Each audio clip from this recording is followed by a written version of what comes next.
Trabalhei a vida toda. Muitas pessoas podem achar que meu trabalho é bem banal e simples, mas eu gosto e aproveito todos os dias. Trabalhando em um restaurante de fast food, me sinto no meu lugar, mas havia um pequeno problema.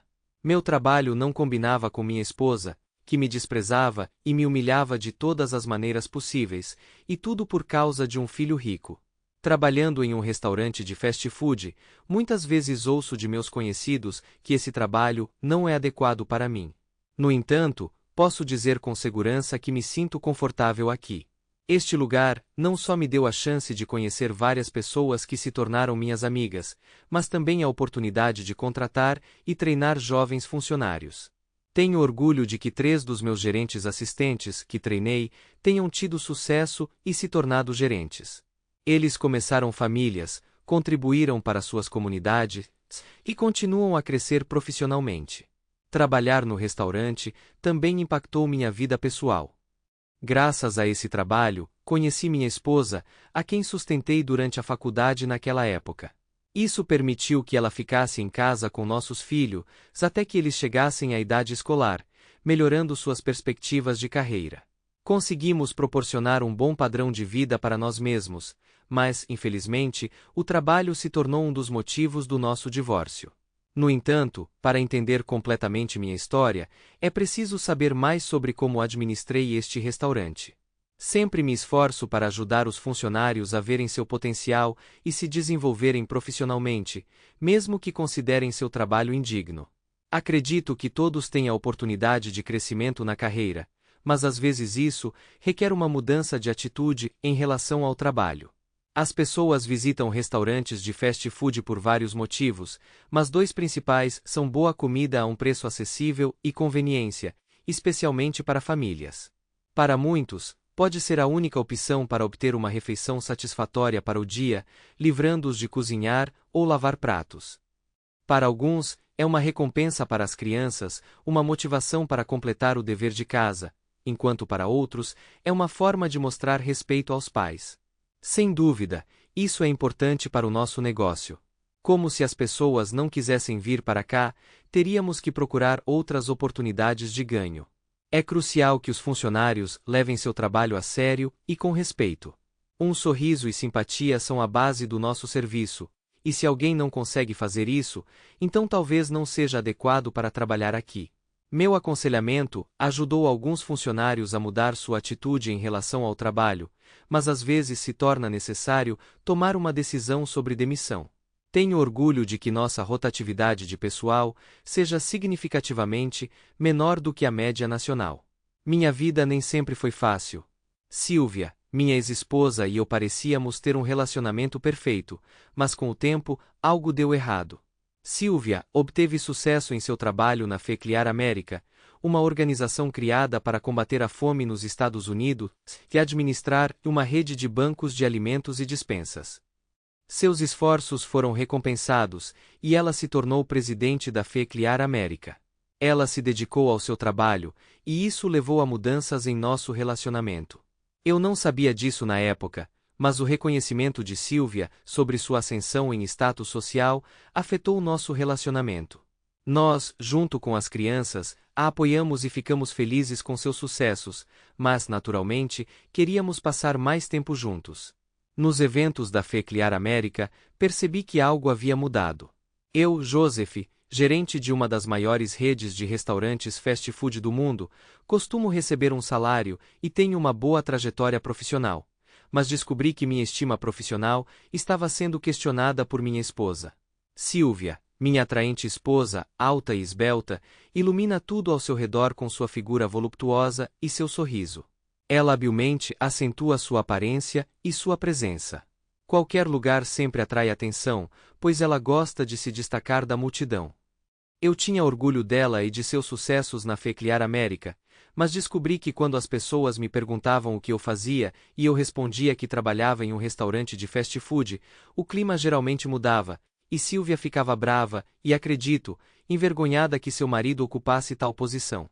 Enfrentamos uma situação tensa após um jantar dançante, quando Silvia expressou sua insatisfação comigo, me apresentando como gerente de um restaurante de fast food para pessoas importantes com quem ela trabalhava.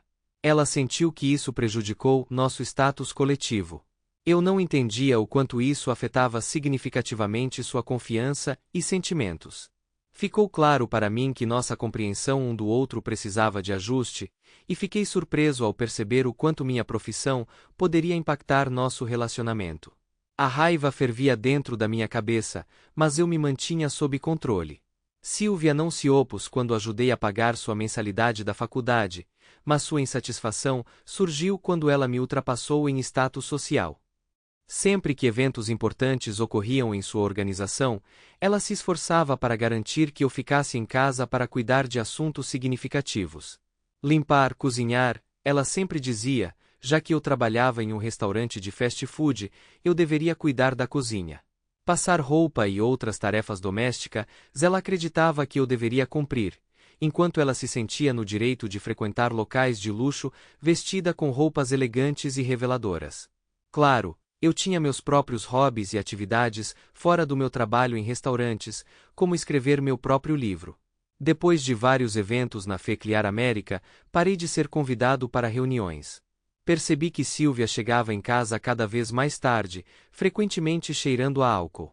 Nossa vida doméstica começou a ruir, levando ao seu descontentamento e zombaria direcionados a mim. Ela começou a expressar insatisfação com meu trabalho e o fato de que eu não estava dando o melhor para nossos filhos. Hugh, você cheira mal, você ao menos toma banho? Ela dizia quando eu voltava de outro turno de trabalho, fedendo a cozinha. Talvez você devesse largar seu emprego. Você poderia então cuidar totalmente das crianças e da casa.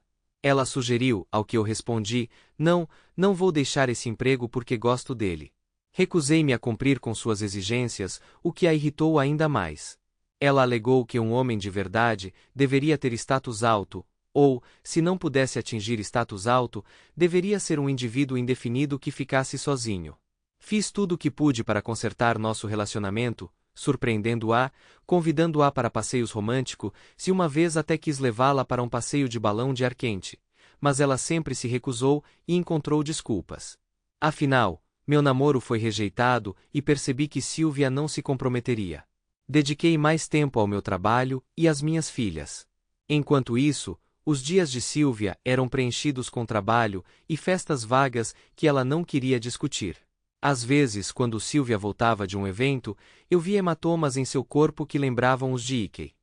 Eu imediatamente suspeitei que ela estava me traindo, mas não disse nada, pensando que tudo viria à tona eventualmente. No entanto, gradualmente percebi que nosso casamento estava em perigo. Até consultei um advogado de divórcio, que me alertou que o divórcio seria caro e desvantajoso para mim. Ele explicou que eu perderia a casa, os filhos, metade dos nossos bens e que ela teria que pagar pensão alimentícia. Ela não precisaria da minha renda, já que tinha a sua própria e, provavelmente, já tinha um namorado que atendia às suas necessidades. Tudo parecia um pesadelo, mas o advogado também mencionou que eu poderia esperar até que as crianças fossem para a faculdade ou simplesmente sair e começar uma nova vida, embora com um orçamento apertado. Eu não conseguia imaginar viver com outra mulher por despeito, então a única opção parecia fazer Silvia parar com suas ações.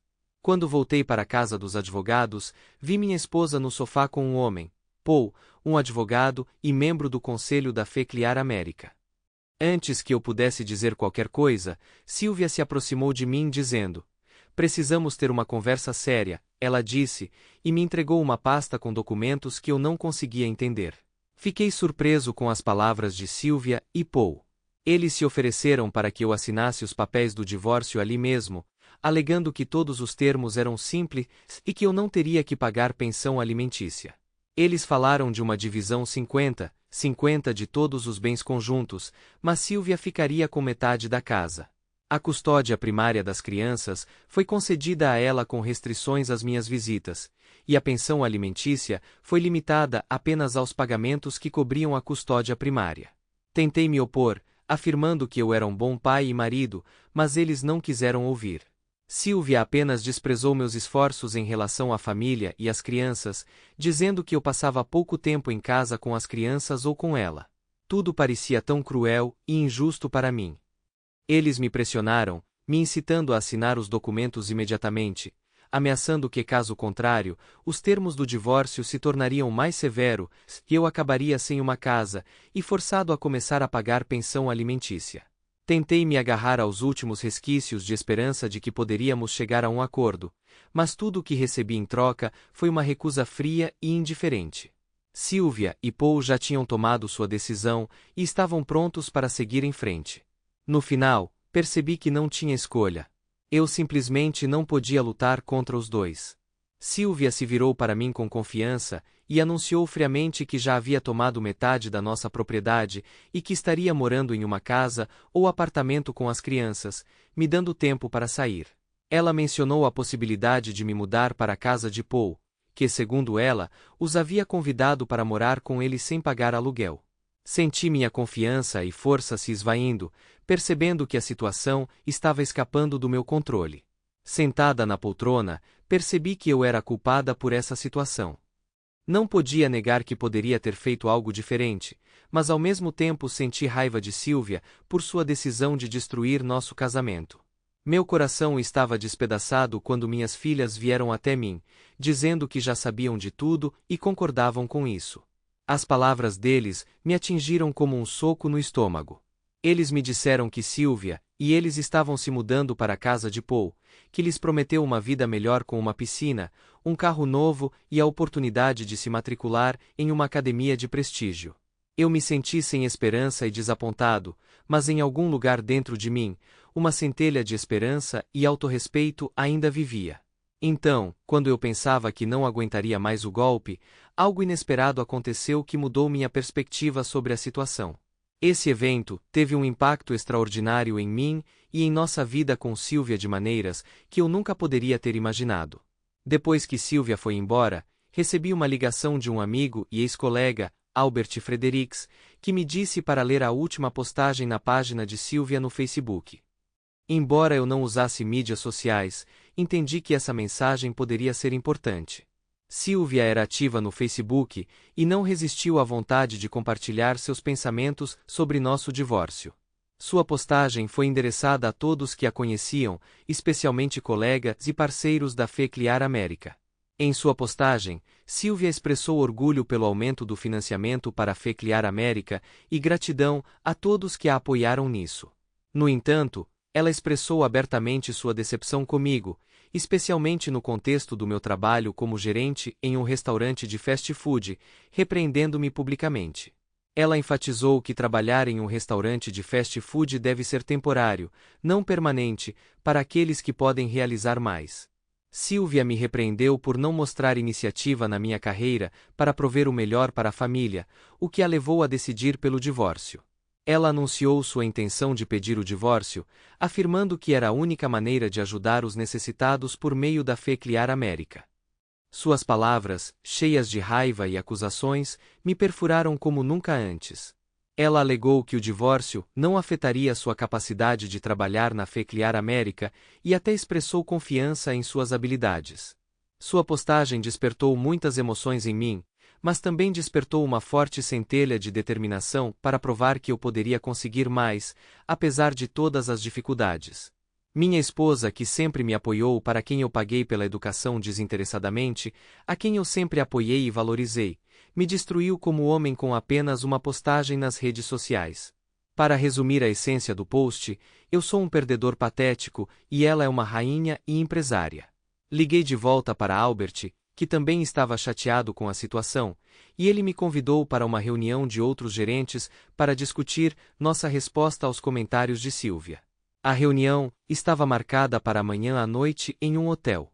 Assim que cheguei, vi que Albert já havia reunido vários outros gerentes de diferentes filiais. Albert compartilhou uma cópia da postagem de Sylvia no Facebook que causou tanto rebuliço. Ele expressou sua decepção e raiva sobre as palavras dela, especialmente em relação ao meu caráter pessoal e esforços.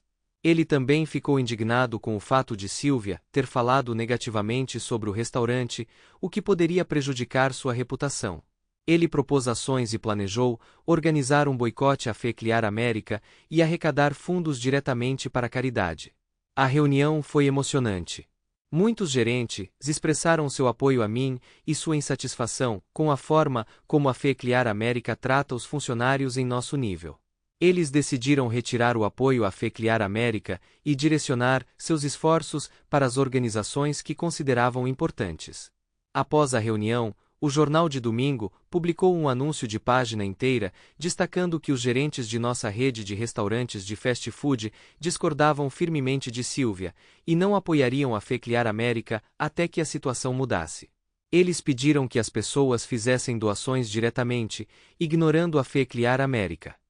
Também foi sugerido que nossos restaurantes deveriam ter estações de informação para coletar documentação sobre a ajuda fornecida à comunidade, para mostrar a importância de sua contribuição para a caridade, e que a Fecliar América é uma mera farsa. No começo, esse incidente gerou muita discussão. Os líderes da empresa começaram a abordar a situação com simpatia em relação às palavras de Silvia, sem perceber a ofensa que isso poderia causar entre os funcionários. A maioria das pessoas não entendia o que estava sendo falado ou não se importava, mas um pequeno grupo de funcionários se sentiu humilhado e desvalorizado, especialmente à luz dos comentários de Silvia sobre a importância de suas posições. A situação começou a piorar, e os jornais locais, que inicialmente evitavam publicar informações negativas sobre a Fecliar América, começaram a receber muitas cartas de pessoas expressando sua insatisfação com a postagem de Silvia no Facebook. Por fim, começaram a aparecer artigos que tentavam permanecer imparciais, mas ainda notavam o crescente descontentamento entre os trabalhadores. Minha filha e suas amigas também postaram uma mensagem no Facebook sobre sua nova vida na casa de Paul. Esta mensagem foi inicialmente uma tentativa de se gabar, mas a maioria das pessoas percebeu que algo estava acontecendo entre Silvia e Paul antes mesmo do divórcio começar, o que provavelmente significava que minha esposa era infiel a mim enquanto ainda éramos casados. Isso causou ainda mais discussões e insatisfação. Então recebi informações do meu amigo, que era membro do conselho da Fecliar América, de que Silvia foi chamada para uma reunião de emergência do conselho. Ela parecia preocupada, especialmente depois das palavras de Michael Broadbent, o presidente do First Third Bank, que era um dos seus principais apoiadores. Ele levantou questões sobre o curso da campanha Fecliar América e seu impacto na situação atual. Silvia ficou chocada com suas palavras. Um membro do conselho me disse que também ficou surpreso ao saber da reação de Michael, porque ele sempre foi muito amigável. No entanto, Silvia respondeu que estava confiante de que algumas pessoas simplesmente entenderam mal o significado de suas palavras. Ela alegou que havia apagado a mensagem e que a reação negativa diminuiria com o tempo e tudo voltaria ao normal. Mas Michael continuou a enfatizar a seriedade da situação. Ele explicou que nossos restaurantes de fast food foram os maiores doadores para a Fecliar América na categoria de restaurantes nos últimos 3 anos, mas este ano suas contribuições caíram para 0. Ele também mencionou que alguns sindicatos começaram a considerar a retirada da oferta da Fecliar América de deduções automáticas na folha de pagamento. Silvia tentou convencer Michael de que a situação não era tão crítica quanto ele descreveu, e que seu marido simplesmente transferiu alguns dos sentimentos dos funcionários para si mesmo. No entanto, Michael continuou a citar uma multidão de cartas que envolviam não apenas funcionários, mas também seus familiares, expressando seu descontentamento. Ele também enfatizou que a percepção pública negativa poderia impactar significativamente o suporte financeiro da empresa. Então Silvia perguntou o que havia na caixa que Michael havia trazido. Ele respondeu que eram seus pertences pessoais, porque ela foi demitida. Mas Silvia reagiu como esperado. Ela disse que não poderia ser demitida, pois era a presidente mais bem-sucedida da história. No entanto, Homer Whitney, o advogado da empresa, rapidamente a interrompeu, informando que, de acordo com seu contrato de trabalho, ela poderia ser demitida por criar uma imagem pública negativa, o que inclui mídia social. Homer foi persistente e afirmou que eles tinham todo o direito de demitir Silvia. Esta foi uma reviravolta chocante. Minha filha me contou sobre a cena que testemunhou na casa de Paul, onde Silvia se serviu de um copo cheio de uísque depois de ser demitida. Eu sabia que essa era sua maneira de lidar com o estresse. Minha filha compartilhou que quando Paul chegou em casa, ele também estava sob a influência do álcool e começou a expor suas queixas. Ele disse que agora ambos estavam desempregados e que não teriam nada além de problemas por minha causa. A conversa foi tensa. Percebi que Sylvia e Paul estavam ambos vivenciando emoções fortes, o que só piorou a situação. Eles discutiram possíveis ações legais contra a empresa e contra mim, e eu entendi que tempos difíceis os aguardavam. Sylvia e nossas filhas foram para a casa dos pais dela, onde os pais de Sylvia começaram a gritar e a condená-la. No entanto, ela pediu para adiar a discussão até amanhã, quando ela poderia reunir seus pensamentos após um dia desafiador. Sylvia me ligou, e sua voz estava cheia de acusações e amargura. Ela me culpou por arruinar sua vida. Minha reação foi previsível. Tentei justificar minhas ações, falando sobre nosso processo de divórcio e como ela foi quem iniciou o divórcio. No entanto, Sylvia insistiu que o processo de divórcio ainda estava em andamento, e eu precisava pegar os documentos na casa dos pais dela. Eu tinha certeza de que ela estava exagerando a situação, mas fiquei curioso sobre o que ela proporia. Ela mudou para um tom mais suave e expressou esperança de que pudéssemos resolver alguma coisa.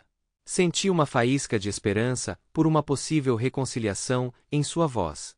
Concordei em nos encontrar e sugere um encontro no escritório de advocacia.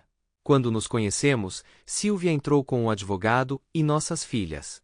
Isso foi inesperado para mim, e senti emoções confusas. Começamos a discutir assuntos de negócios, mas o aparecimento repentino de crianças afetou significativamente a atmosfera na sala. Minhas filhas, experimentando sentimentos mistos, demonstraram vontade de me abraçar, mas eu entendi que agora não era hora para emoções. Sylvia e eu tínhamos que resolver questões financeiras e pessoais. Sarah Barnes, advogada de Sylvia, demonstrou sua ferocidade e determinação, o que causou certa ansiedade em mim. Percebi que esse processo de divórcio não seria fácil, e tínhamos um trabalho sério pela frente para encontrar um acordo e resolver todas as questões contenciosas. Eu nunca tinha visto com um cliente homem antes, e parecia estranho. Sarah, a advogada de Sylvia, começou a conversa me cumprimentando de brincadeira e expressando esperança de que a situação não saísse do controle. Minhas emoções estavam misturadas, mas tentei manter a conversa leve. Sarah então explicou que ela sempre representava a parte prejudicada, e neste caso, a parte prejudicada era Sylvia. Ela mencionou que eu era seu ex-marido, e isso parecia desempenhar um papel em nossa situação atual. As negociações começaram, e ficou claro que a senhora Campbell queria adiar o processo de divórcio até depois de algumas consultas. Ela ainda acreditava na possibilidade de reconciliação, enquanto o Sr. Campbell descartou a ideia, preferindo se concentrar no trabalho. Sylvia ficou visivelmente irritada com as condições propostas e rejeitou a sugestão de consultas. Ela estava convencida de que seus problemas mereciam mais atenção e não estava disposta a aceitar nenhum acordo. Sarah sugeriu algumas opções, incluindo vender a casa, dividir os bens e questões de pensão alimentícia. Isso causou o descontentamento de Sylvia, e ela expressou veementemente sua insatisfação, rejeitando todas as ofertas. Continuamos discutindo os termos do divórcio, e Sylvia estava pronta para tomar decisões que acreditava serem do seu melhor interesse. No entanto, a atmosfera ficou cada vez mais tensa, e uma ligação repentina no meu celular chamou a atenção de todos na sala. Sarah continuou seu argumento apresentando evidências do administrador do hotel e de uma camareira, confirmando os encontros de Paul e Sylvia no hotel durante nossa disputa. Ela apontou as datas e cópias dos recibos de cartão de crédito, verificando a estadia deles no hotel. Sylvia negou, mas Sarah continuou apresentando suas evidências.